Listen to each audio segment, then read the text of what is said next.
Good morning, writers. Thanks for sharing how you made fix-it strips and an alphabet chart.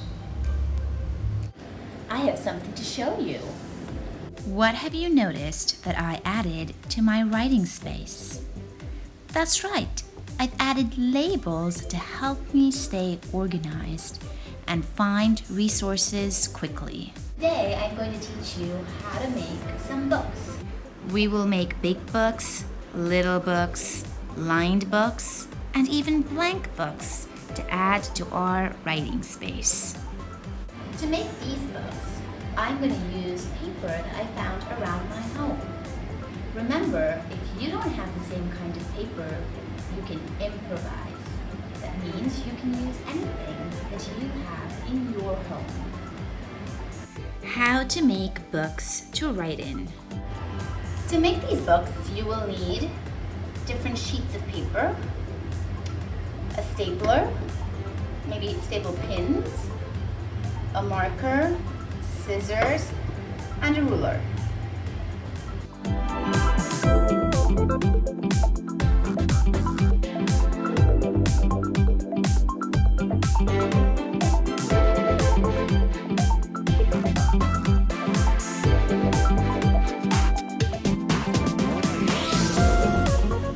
Now I have a whole variety of books that I can choose to fit my writing purpose. First is this little cute one that I used different colors and I put them together. I staple the edges, and this one has no lines.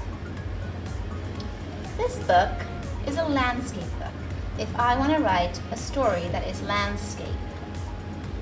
This book has 3 pages for me to write my beginning, middle, and end. Here, I made a card. If I wanted to make a little note to one of my family members and put it in the envelopes that I have. This one is a portrait book with lines, so I could write some words at the bottom. Every page has a line. And this one is a landscape big book. The cover page has 1 line, so I can write the title.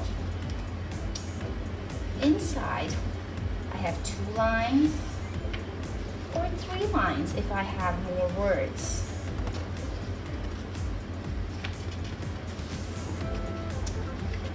You, as a writer, can choose how many lines you need, or even if you'd like to keep it blank. Go, make your books now. And remember to share a photo of them on Seesaw. Happy writing!